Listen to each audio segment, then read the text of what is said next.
군대에 입대한 이등병이 여군 장교에 의해 폭행을 당하면서 십자인대가 파열되었고 그 사실을 알게 된 이등병의 어머니이자 쓰리스타인 여성과 그의 큰 이모이자 사성장군인 여성이 헬기를 타고 군부대에 찾아와 가혹행위를 일으킨 여성 간부들을 모조리 개박살내고 참교육시키는 이야기입니다.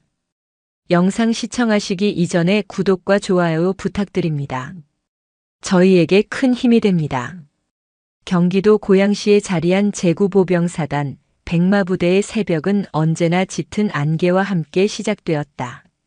아직 동이 트기 전인 새벽 4시 50분 생활관의 모든 소음이 잠든 그 시각에 이등병 김민주는 유령처럼 침상에서 몸을 일으켰다.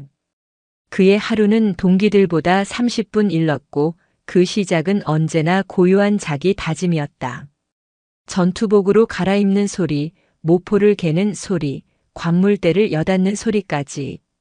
그는 자신의 존재가 동기들의 단잠을 방해하지 않도록 모든 움직임을 극도로 통제했다. 이것은 명령이 아닌 스스로에게 내린 징벌과도 같은 규칙이었다. 대한민국 수도방위 사령부를 호령하는 어머니 박선아 중장. 그리고 군 서열 최정점에 서 있는 큰이모 할머니 정은경 합동참모의장. 민준에게 이 이름들은 자랑스러운 명예인 동시에 그의 어깨를 짓누르는 거대한 무게였다. 군 입대는 그에게 단순한 병역 의무가 아니었다. 박 장군의 아들이라는 꼬리표를 떼어내고 오롯이 이등병 김민준으로서 자신의 가치를 증명해야 하는 외로운 투쟁이었다. 아들아, 배경은 내게 날개가 될 수도 족쇄가 될 수도 있다. 나는 내가 그 어떤 도움도 없이 가장 낮은 곳에서부터 너 자신의 힘으로 날아오르길 바란다.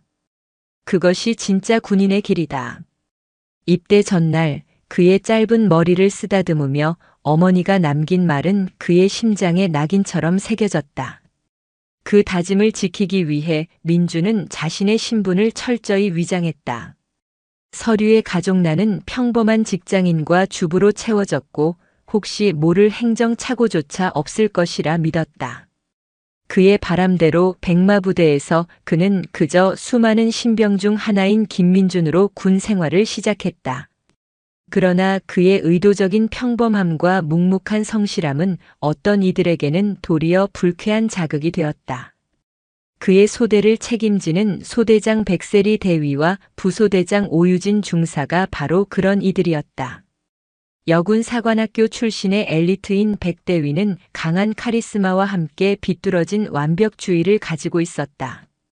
그녀는 병사들의 아주 작은 실수도 용납하지 않았고 특히 조용히 모든 것을 감내하는 민준의 태도에서 일종의 수동적 저항을 일궈냈다. 김민준 이등병. 어느 날 오후 전투화 끈을 꼼꼼하게 메고 있는 민준의 등 뒤로 얼음 같은 목소리가 들려왔다.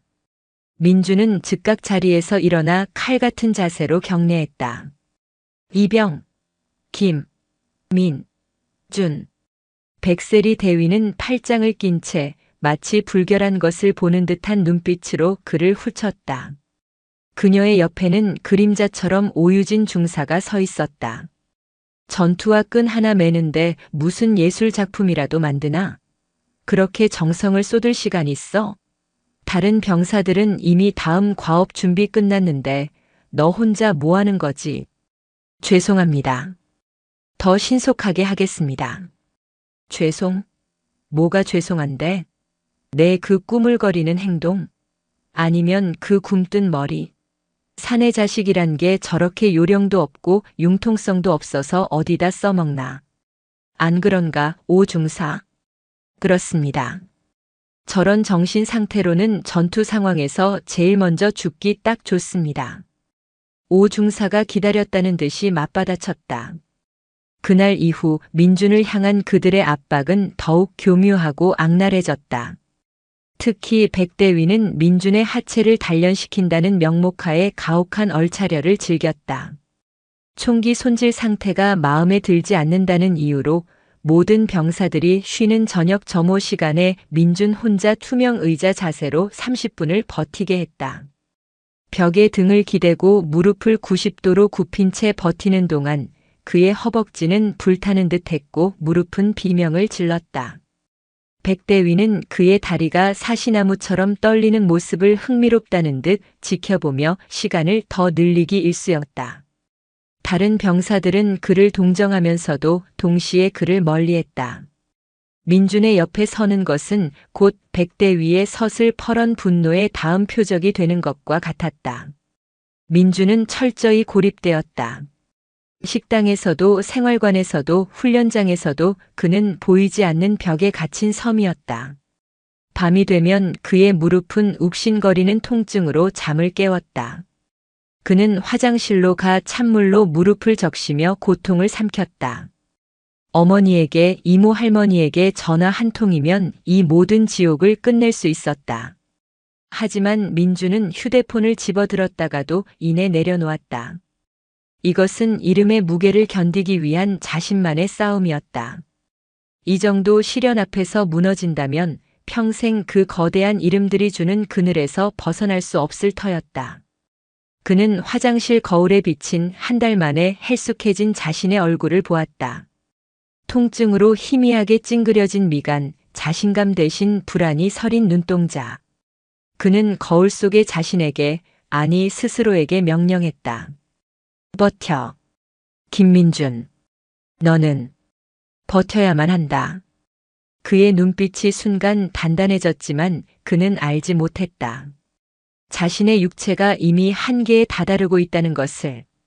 그리고 그를 기다리는 진짜 절망은 그의 정신이 아닌 그의 몸을 먼저 부서뜨릴 준비를 하고 있다는 것을.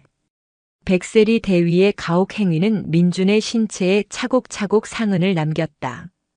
특히 그의 무릎은 하루가 다르게 나빠지고 있었다. 아침 구보 때마다 시큰거렸고 계단을 오르내릴 때는 날카로운 통증이 느껴졌다. 하지만 그는 내색할 수 없었다. 아픈 티를 내는 순간 백대위는 그것을 나약함의 증거로 삼아 더욱 그를 몰아붙일 것이 뻔했다. 민준과 같은 생활관을 쓰는 동기 최동훈 이병은 그런 민준의 상태를 유일하게 눈치채고 있었다.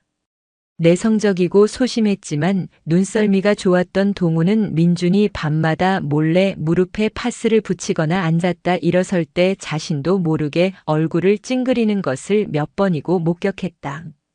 민준아, 너 무릎 많이 안 좋아?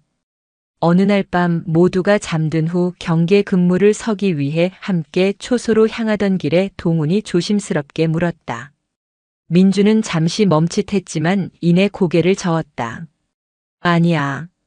그냥 좀 뻐근해서. 거짓말.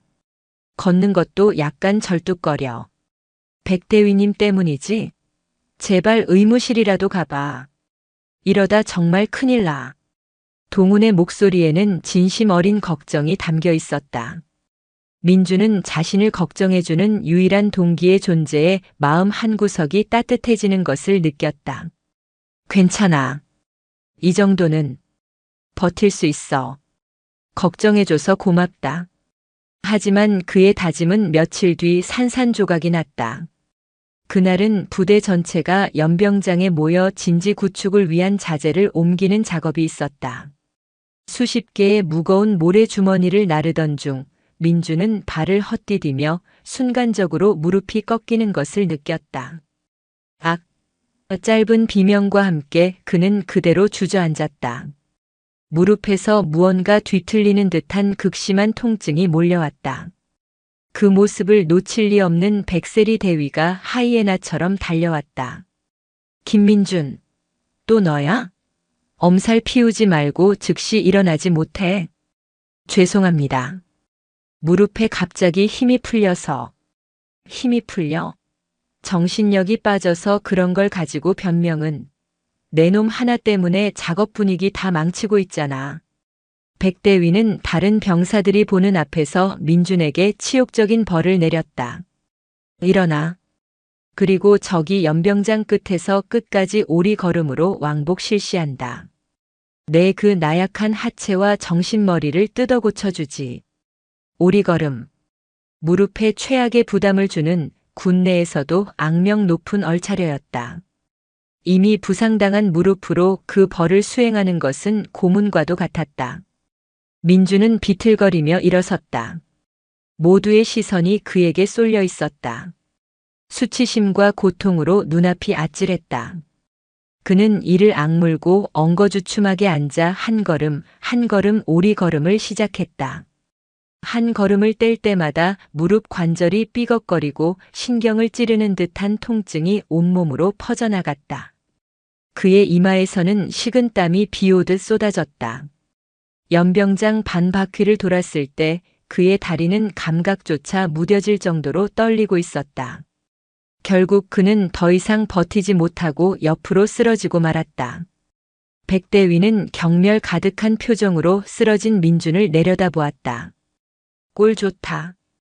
그 정도 정신력으로 누굴 지키겠다는 건가. 실망스럽군 김민준. 그녀는 더는 볼 가치도 없다는 듯 돌아섰다.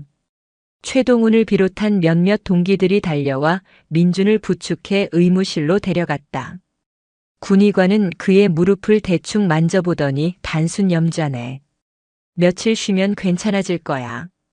찜질이나 잘해. 라며 진통제 몇 알과 파스 한 장을 처방해 주는 것이 전부였다. 아무도 그의 무릎 안에서 무슨 일이 벌어지고 있는지 알려 하지 않았다. 그날 밤 민주는 보내지 못할 편지를 다시 썼다. 어머니, 오늘 훈련을 받다 조금 다쳤습니다. 하지만 정말 괜찮습니다. 강한 군인이 되기 위한 성장통 같은 것이라고 생각합니다. 오히려 이 경험을 통해 제 나약함을 알게 되었고 앞으로 더 강해져야겠다는 다짐을 하게 되었습니다. 그러니 정말 걱정하지 마십시오. 저는 누구보다 튼튼합니다. 그는 눈물로 얼룩진 편지를 갈기갈기 찢었다. 찢어진 종이 조각들이 마치 자신의 너덜너덜해진 마음 같았다. 며칠 뒤 부대에는 하반기 종합 야외 훈련 공고가 붙었다. 백마부대에서 가장 힘들기로 악명 높은 훈련이었다. 훈련 통제관의 이름은 대위 백세리. 민주는 이미 망가질 대로 망가진 자신의 무릎을 만지며 다가올 운명을 예감했다. 그것은 피할 수 없는 파멸의 전주곡이었다.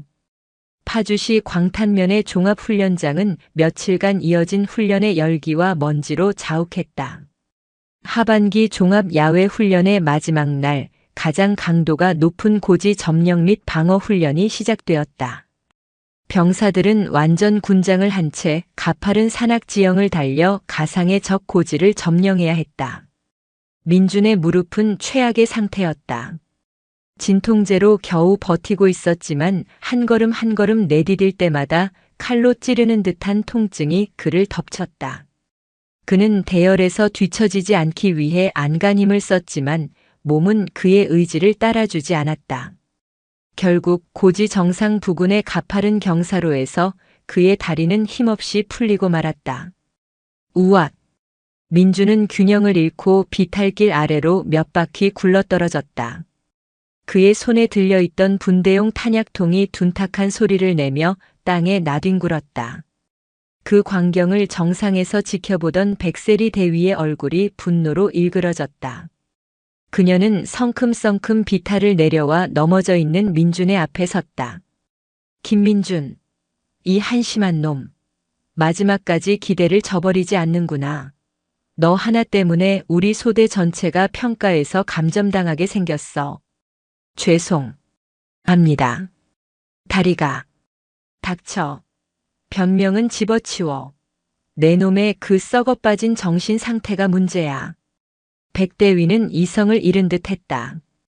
그녀는 주변의 시선 따위는 아랑곳하지 않고 넘어져서 일어서려고 버둥거리는 민준의 가슴팍을 전투화로 걷어찼다.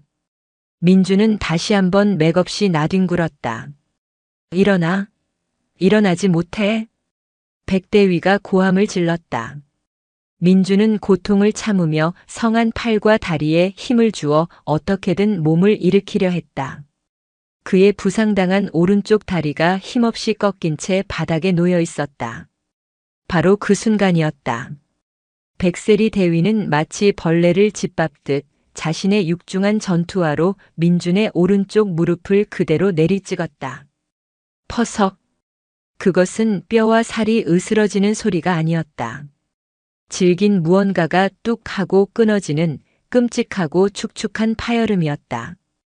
끄아악. 민준의 입에서 인간의 것이라고는 믿기 힘든 처절한 비명이 터져나왔다. 그의 군 생활 내내 단 한 번도 내지 않았던 모든 고통과 서름이 응축된 절규였다. 그는 무릎을 부여잡고 대굴대굴 굴렀다. 통증은 뇌를 관통하는 섬광과도 같았다. 무릎 관절이 완전히 분리되어 너덜거리는 끔찍한 감각.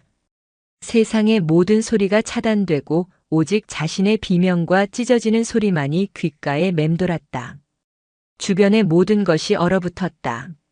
훈련에 참여했던 병사들은 물론 다른 간부들조차 백대위의 상상조차 할 수 없었던 행위의 경악을 금치 못했다.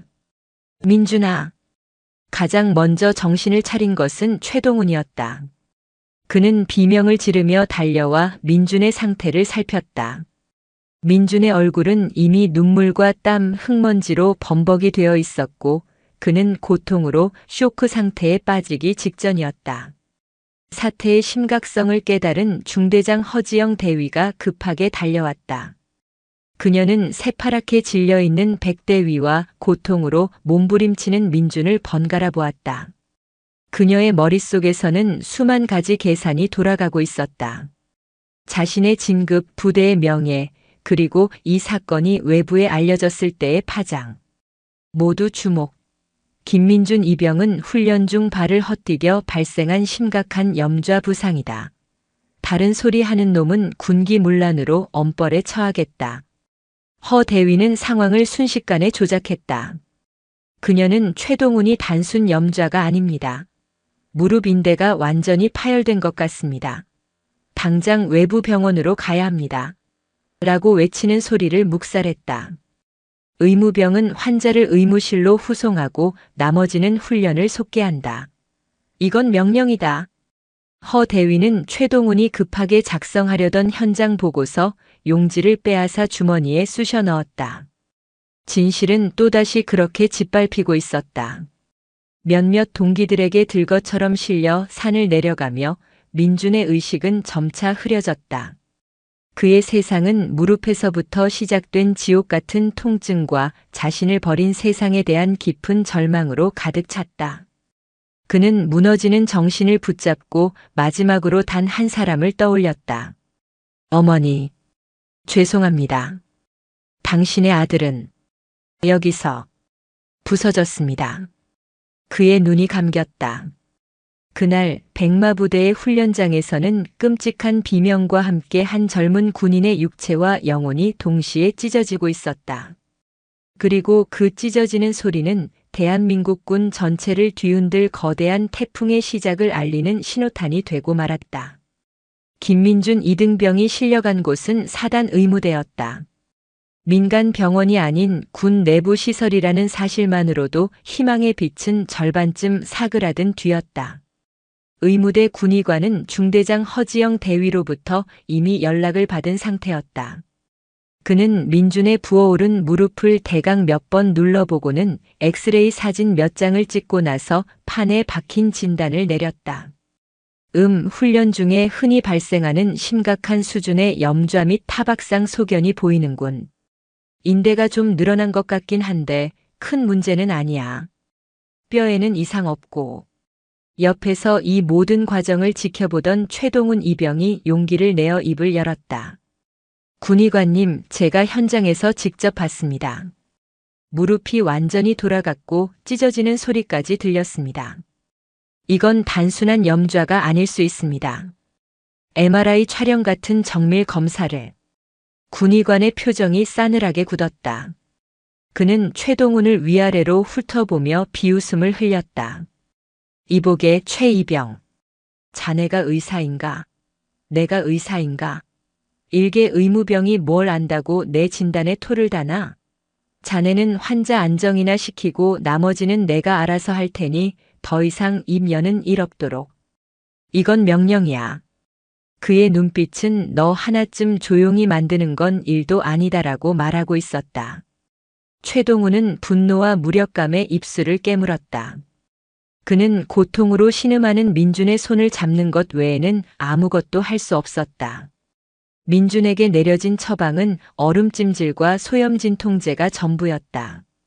그의 무릎은 깁스로 고정되었지만 그 안에서 무슨 일이 벌어지고 있는지는 아무도 알려하지 않았다.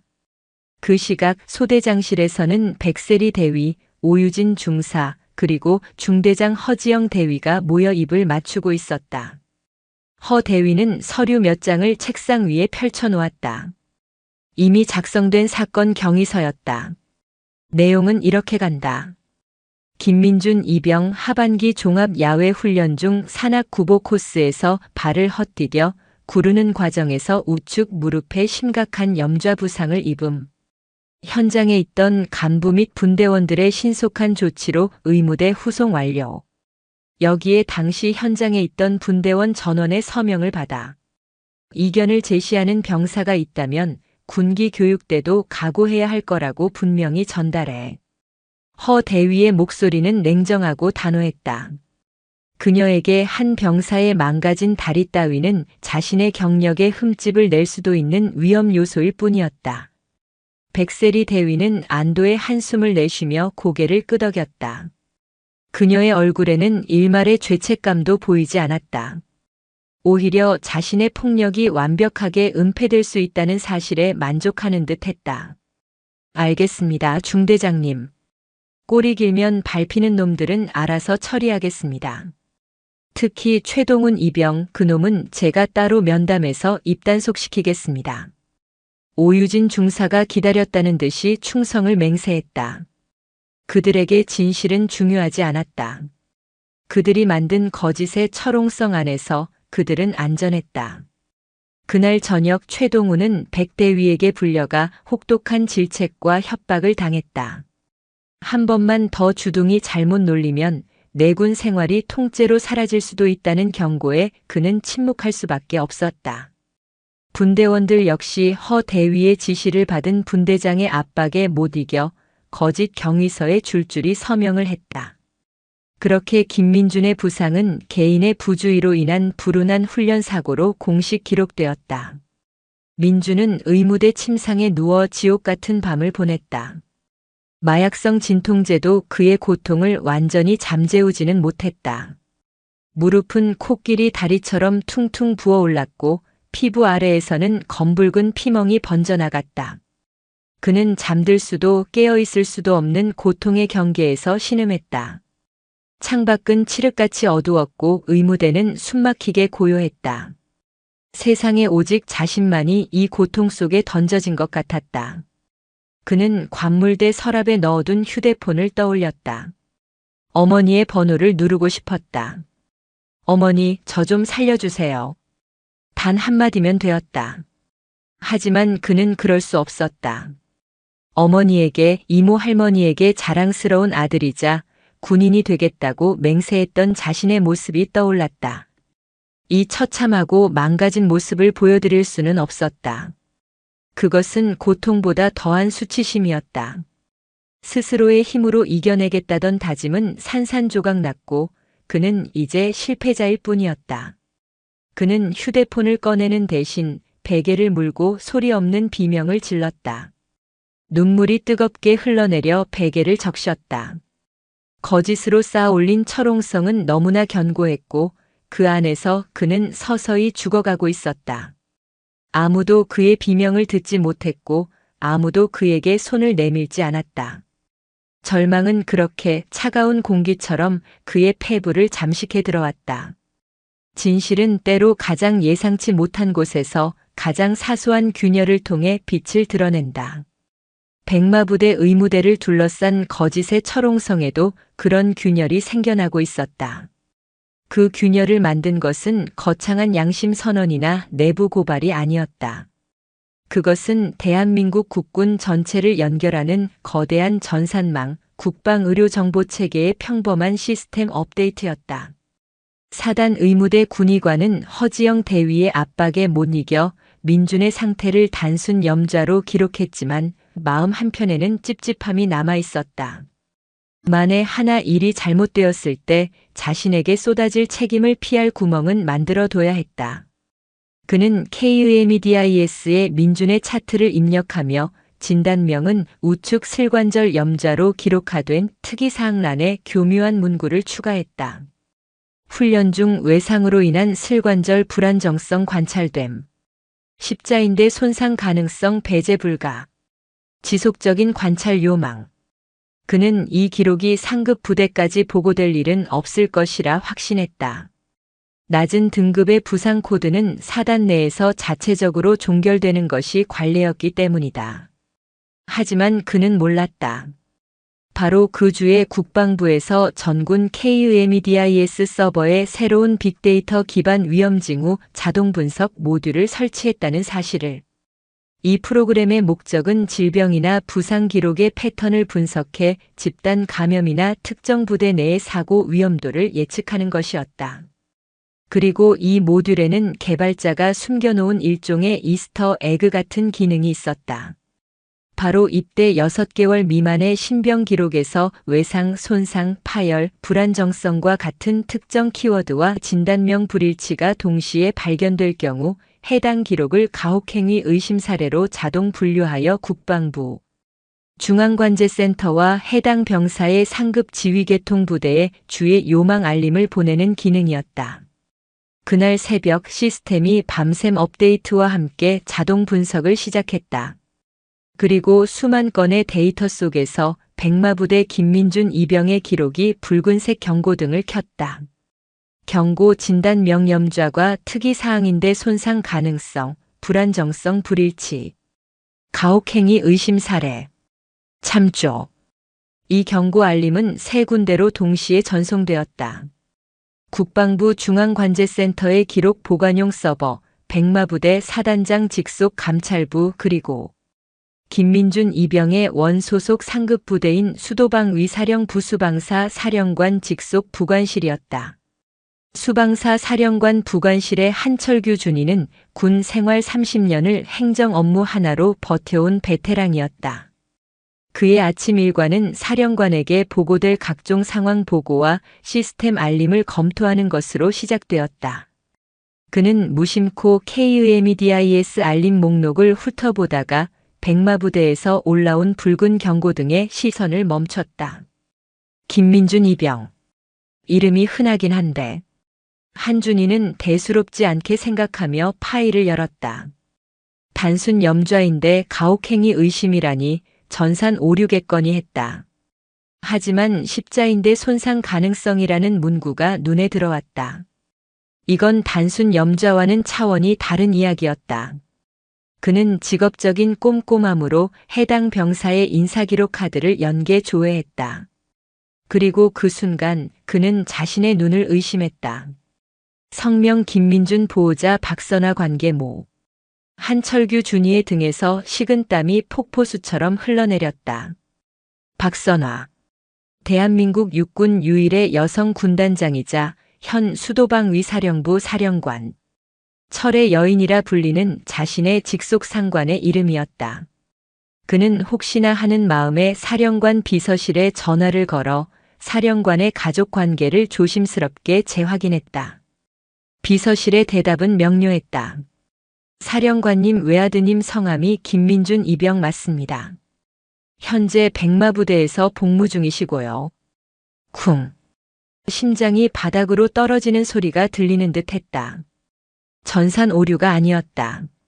하늘 같은 사령관의 외아들이 최전방 부대에서 다리가 부러졌을지도 모르는 심각한 부상을 입고 가혹행위 의심 사례로 분류되어 시스템에 떠오른 것이다.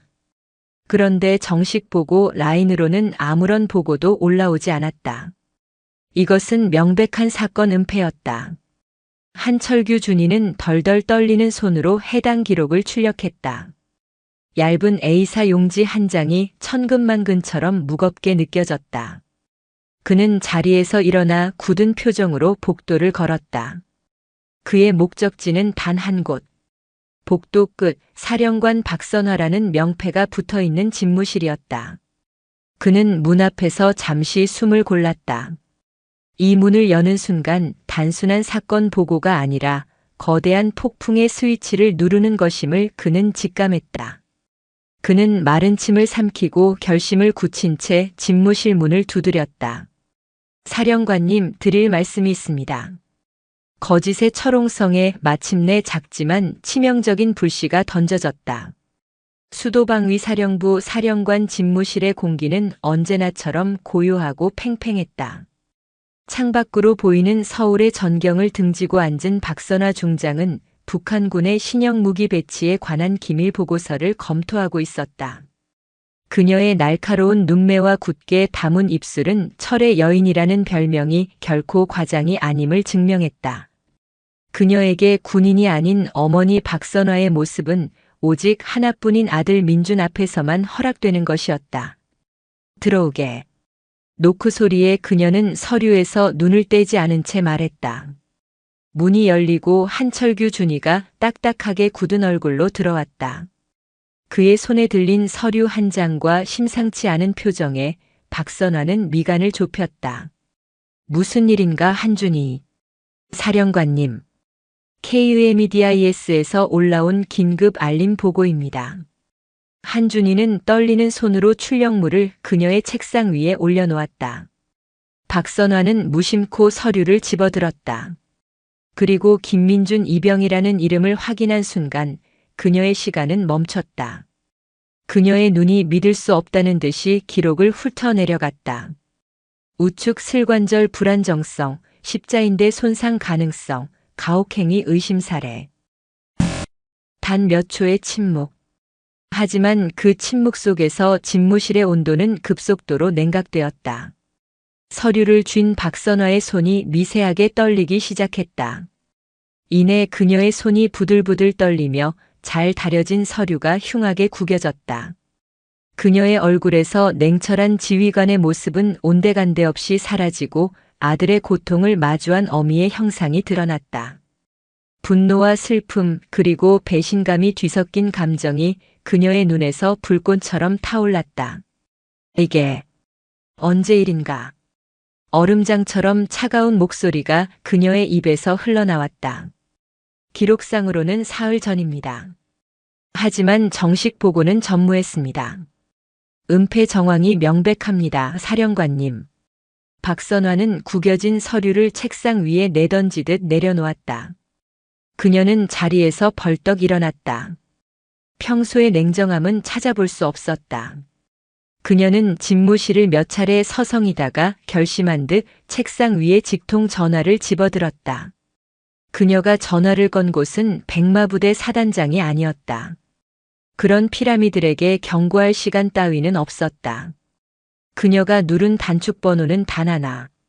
대한민국 국군 의전 서열 1위, 그녀의 큰 이모이자 이 나라 군대의 최정점이었다.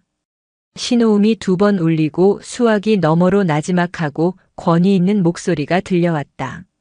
나 정은경이다. 합동참모의장 정은경 대장이었다. 이모. 저 선화예요. 박선화의 목소리가 가늘게 떨렸다.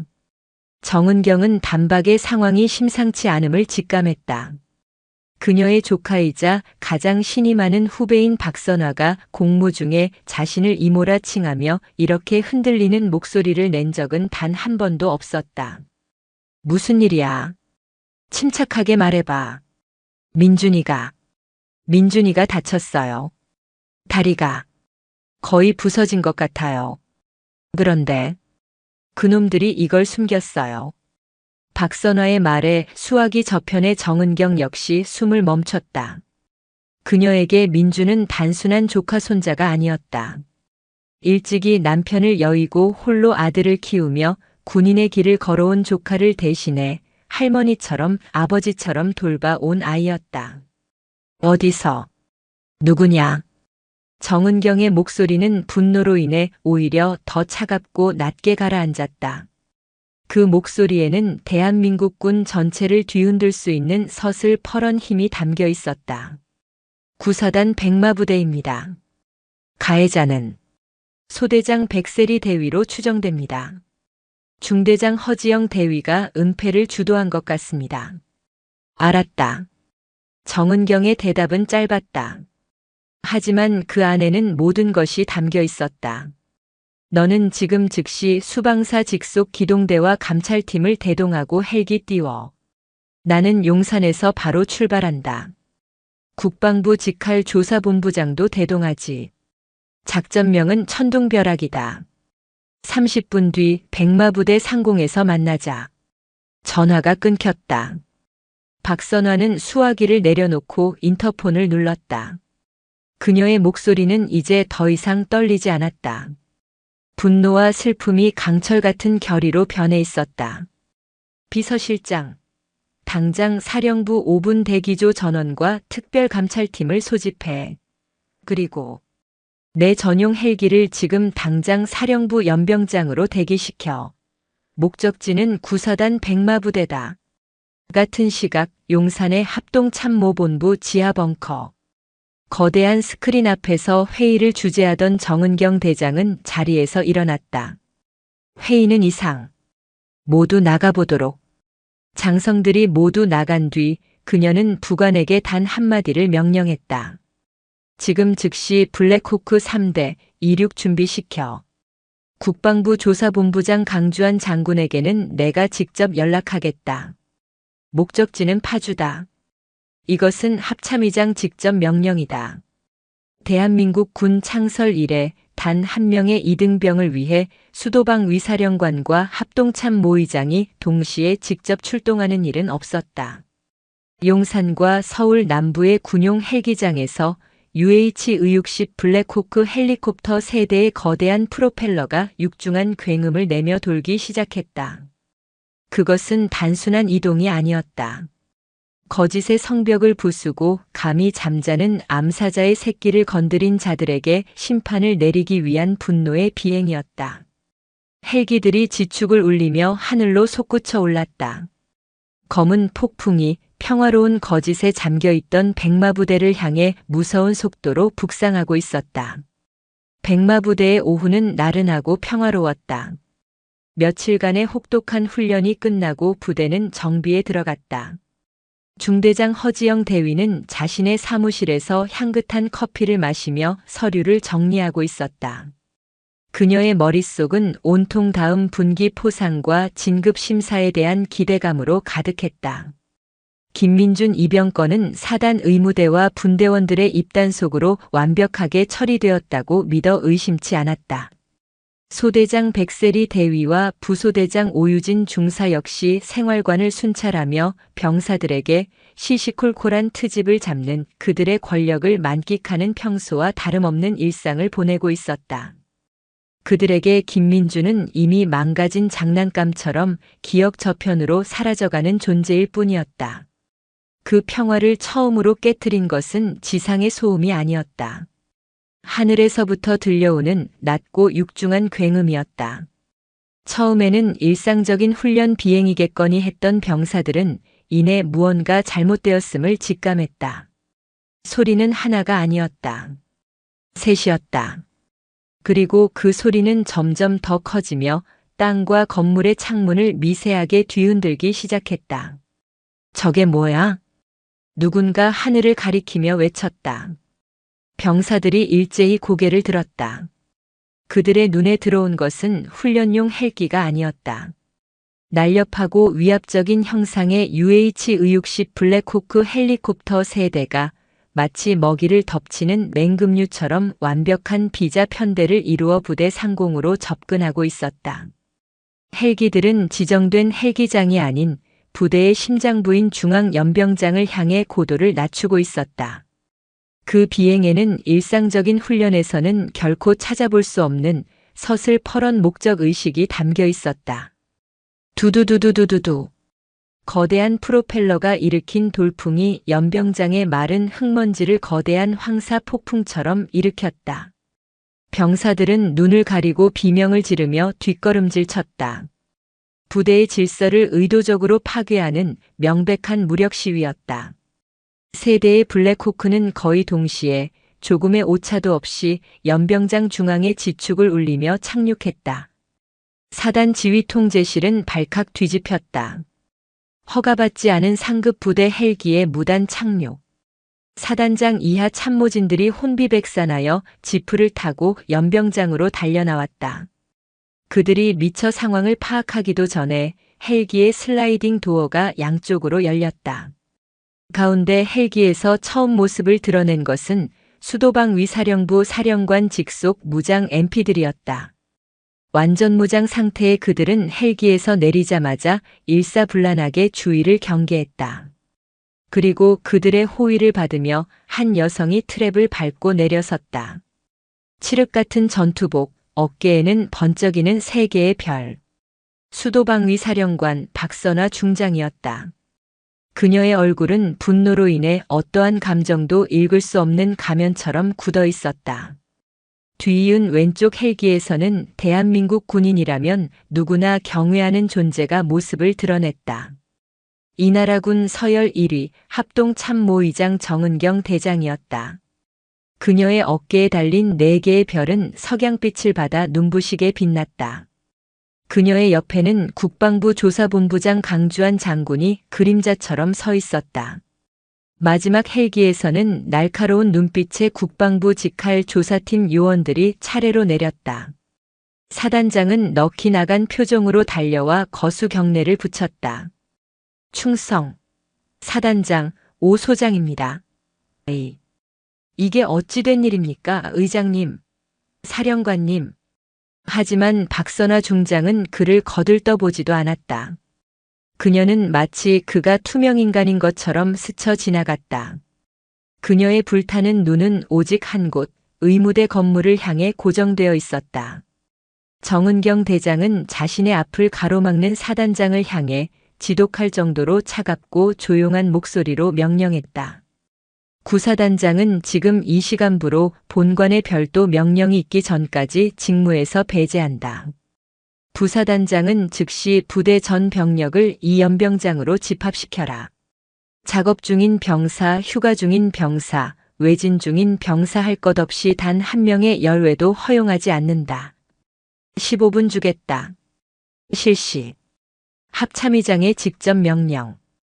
그것은 곧 법이었다. 사단장은 얼굴이 새하얗게 질린 채 뒷걸음질 치며 알겠습니다. 라고 외칠 수밖에 없었다. 연병장 구석에서 이 모든 광경을 지켜보던 허지영, 백세리, 오유진의 얼굴에서 핏기가 사라져가고 있었다. 처음에는 그저 대규모 불식 업무니 아닐까 생각했다. 하지만 상황은 그들의 상상을 아득히 뛰어넘고 있었다. 수도방위 사령관과 합동참모의장이 직접 강림한 이 상황이 설마 자신들이 묻어버렸다고 생각한 한낱 이등병 때문일 리는 없다고 애써 스스로를 위안했다. 하지만 심장이 불안하게 요동치는 것은 막을 수 없었다. 부대 전체에 비상 사이렌이 울려 퍼지고 병사들이 연병장으로 미친 듯이 달려 나오기 시작했다. 그 거대한 혼돈의 중심에서 박선화 중장은 자신의 부관에게 나지막이 물었다. 위치는 의무대 2층 207호 격리실입니다. 박선화는 한치의 망설임도 없이 거대한 파도를 가르는 군함처럼 인파를 헤치고 의무대 건물로 향했다. 그녀의 군화가 복도를 울리는 소리는 마치 다가올 심판의 시간을 알리는 시계추 소리처럼 또렷했다. 마침내 207호실 문 앞에 다다른 그녀는 문을 두드리는 대신 그대로 걷어차듯 열어젖혔다. 쾅! 문이 부서져라 열리고 그녀의 눈에 들어온 것은 좁은 침상 위에서 고통으로 신음하며 누워있는 그녀의 하나뿐인 아들의 모습이었다. 그 순간 대한민국 육군 중장 박선화는 세상에서 사라졌다. 퀴퀴한 소독약 냄새와 고통이 뒤섞인 병실. 박선화는 문 앞에 선 채 숨을 쉴 수 없었다. 그녀의 눈에 비친 아들 김민준의 모습은 너무나도 처참했다. 핏기 하나 없이 창백한 얼굴, 열에 들떠 가쁘게 몰아쉬는 숨, 그리고 조잡한 깁스 아래로 비정상적으로 퉁퉁 부어오른 검붉은 다리. 강철 같던 그녀의 모든 것이 그 자리에서 무너져 내렸다. 민준아. 그녀의 입에서 나온 것은 장군의 호령이 아닌 찢어질 듯한 어미의 속삭임이었다. 그녀는 비틀거리며 아들에게 다가갔다. 떨리는 손으로 아들의 이마를 짚었다. 불덩이 같았다. 제대로 된 치료를 받지 못해 상처가 곪고 열이 오르고 있었던 것이다. 그녀의 손길에 고통 속에서 희미한 의식을 오가던 민준이 힘겹게 눈을 떴다. 그의 흐릿한 시야에 들어온 것은 꿈에도 그리던 어머니의 얼굴이었다. 현실감이 없었다. 환각이라 생각했다. 하지만 자신을 어루만지는 손의 온기와 금방이라도 무너질 듯 슬픔을 머금은 어머니의 눈동자는 너무나도 선명했다. 그 순간 스스로를 지탱하던 마지막 자존심의 댐이 터져버렸다. 어머니, 죄송합니다. 제가 약해서. 민준의 눈에서 뜨거운 눈물이 쉴 새 없이 흘러내렸다. 그 모습을 본 박선화는 더 이상 참을 수 없었다. 그녀는 아들의 손을 부여잡고 고개를 숙인 채 소리 없이 눈물을 떨궜다. 별 3개를 단 철의 여인이 아들의 병상 앞에서 무너져 내려 오열하고 있었다. 장군으로서의 모든 위엄과 명예를 내려놓고 그저 다친 새끼 앞에서 가슴 찢어지는 고통을 느끼는 한 마리 어미 사자가 되어 울부짖었다. 하지만 그 슬픔은 길지 않았다. 어머니의 눈물은 이내 모든 것을 불태워버릴 장군의 분노로 변모했다. 그녀는 눈물을 닦고 일어섰다. 그녀의 눈빛은 이제 슬픔이 아닌 지옥의 불길 같은 살기로 가득 차 있었다. 그녀는 방 한구석에서 사시나무처럼 떨고 있는 사단 의무대 군의관을 향해 천천히 고개를 돌렸다. 내 놈이 군의관인가? 예. 사령관님. 내 아들 누가 이렇게 만들었지? 내 놈 눈에는 이게 고작 단순 염좌로 보였나? 박선화의 목소리는 조용했지만 그 안의 분노는 군의관의 심장을 얼어붙게 만들기에 충분했다. 군의관은 그 자리에서 무릎을 꿇었다. 살려주십시오, 사령관님. 저는 허지영 대위가 시키는 대로 했을 뿐입니다. 사건을 축소하고 은폐하라는 압력을 받았습니다. 제발 목숨만은.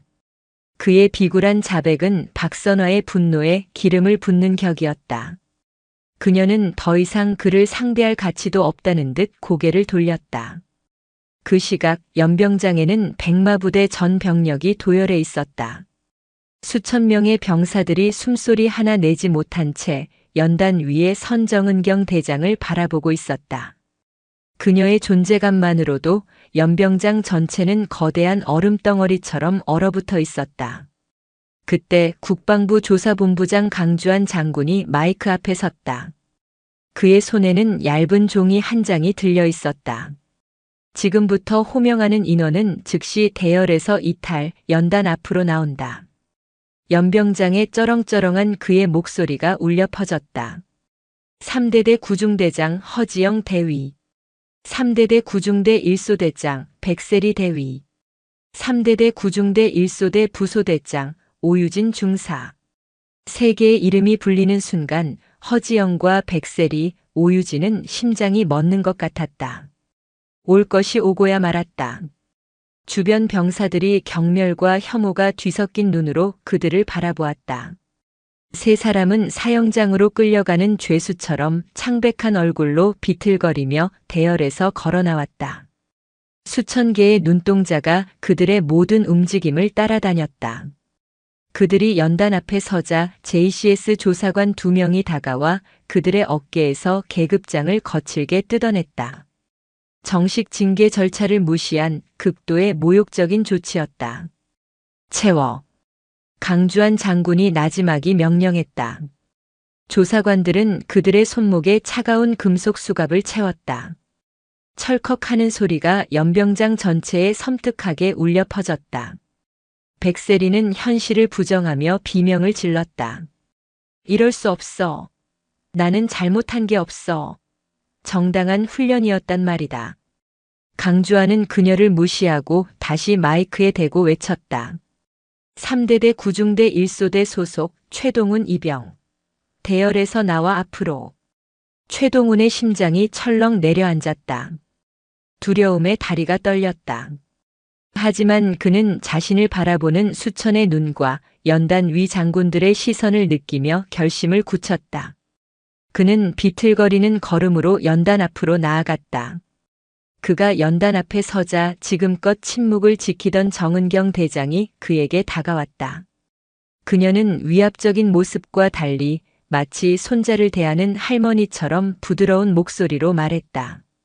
최동훈 이병. 많이 무서웠을 것이다. 하지만 이제 괜찮다.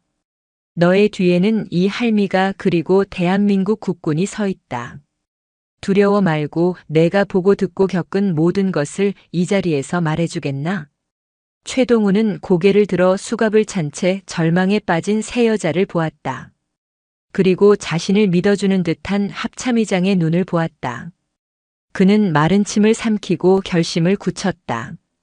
그동안 억눌려왔던 모든 진실을 토해낼 시간이었다. 그는 깊게 숨을 들이마시고 입을 열었다. 처음에는 아주 사소한 것부터 시작되었습니다. 최동훈의 목소리는 처음에는 가늘게 떨렸지만 이내 연병장 전체를 울리는 또렷한 외침으로 변해갔다. 그는 그동안 억눌러왔던 모든 것을 쏟아냈다. 백세리 대위가 투명 의자 자세로 민준의 무릎을 괴롭혔던 일, 오유진 중사가 인격 모독적인 폭언을 일삼았던 일, 그리고 작업 중에 무릎을 다친 민준에게 오리걸음을 강요했던 그날의 치욕적인 사건까지. 그의 증언은 날짜와 장소, 상황까지 너무나도 구체적이고 생생했다. 그리고 마침내 그는 운명의 그날에 대해 이야기하기 시작했다. 마지막 훈련 날이었습니다. 민준이는 이미 무릎이 정상이 아니었습니다. 그런데도 백세리 대위는 민준이가 탄약통을 놓쳤다는 이유로 그를 폭행했습니다.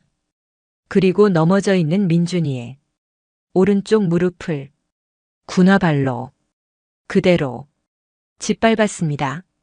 최동훈은 울분을 터뜨리며 절규했다. 저는 똑똑히 들었습니다.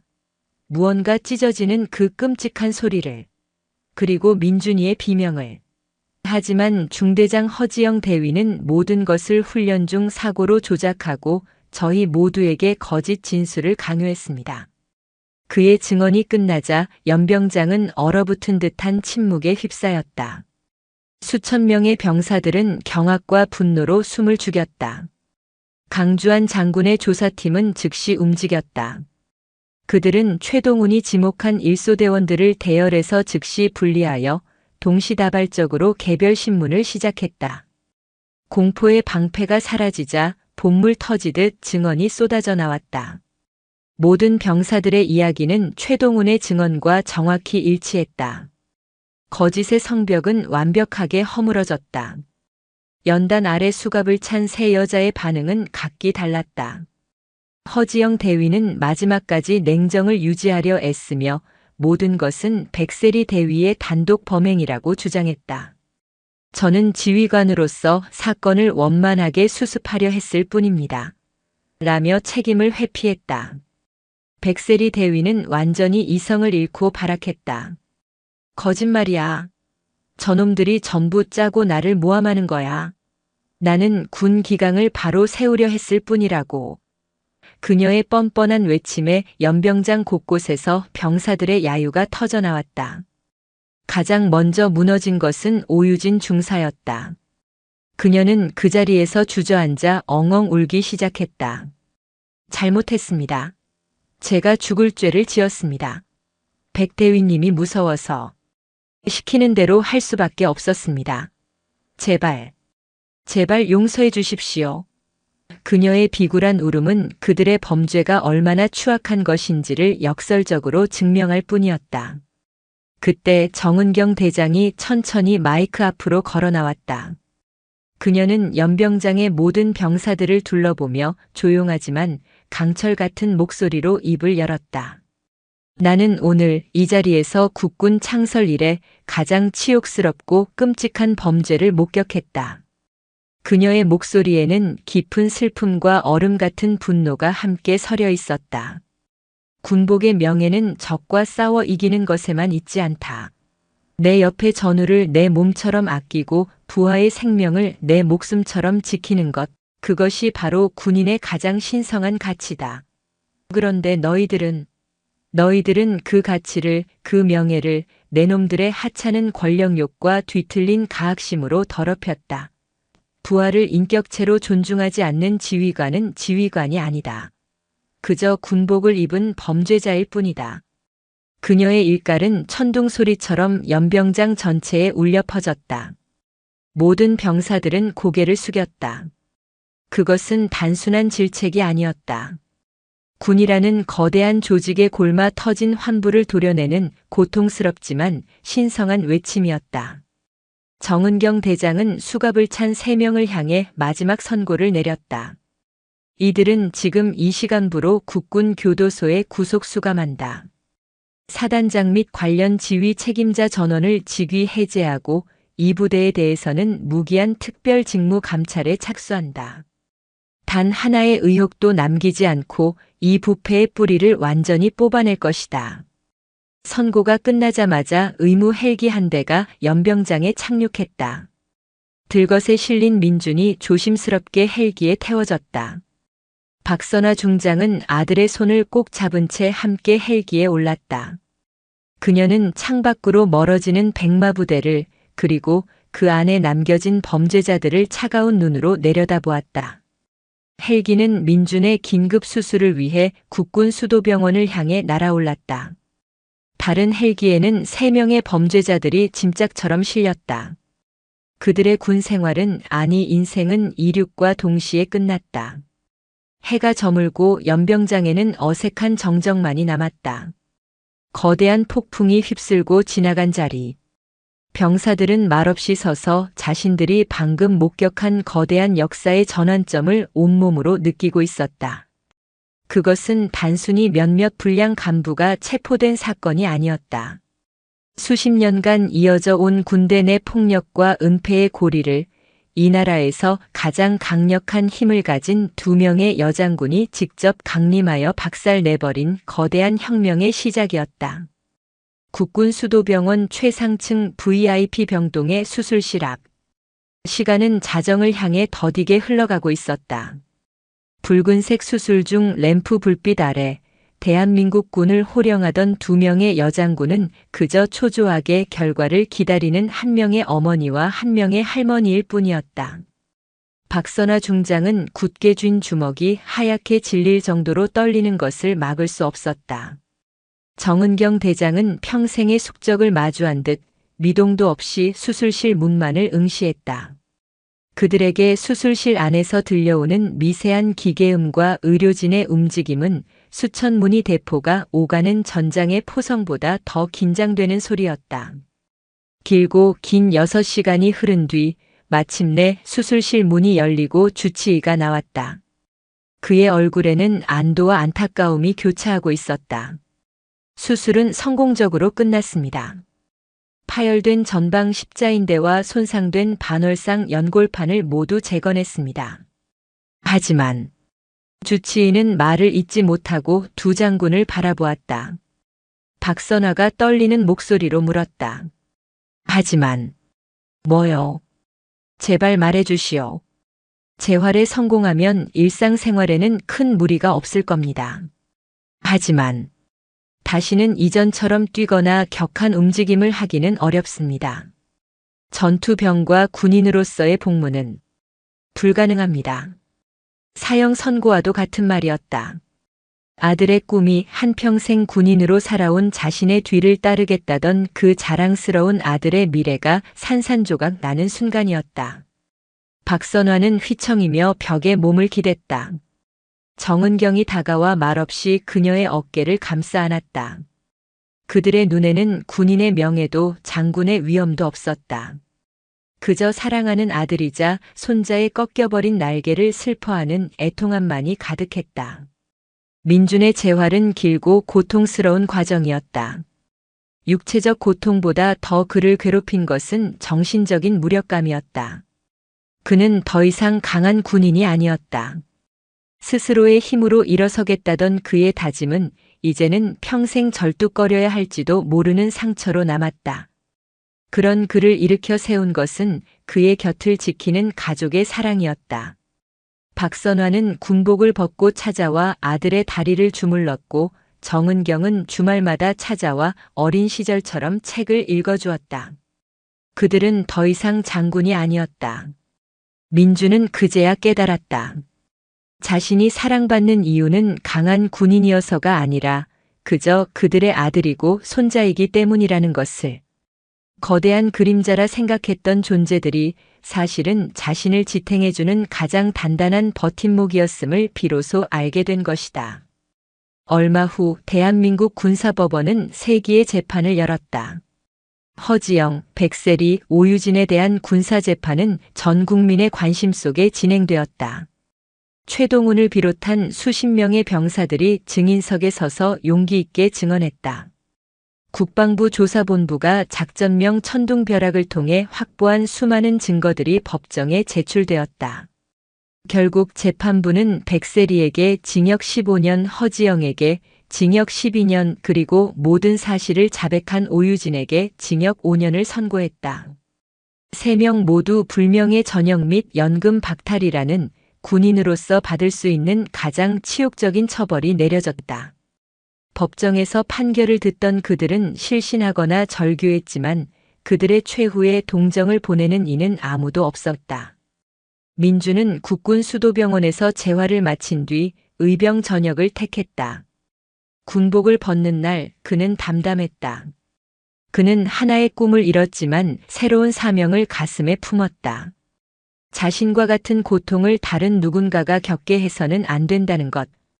그는 법학전문대학원에 진학하여 인권 변호사, 그 중에서도 군 인권 전문 변호사가 되기로 결심했다.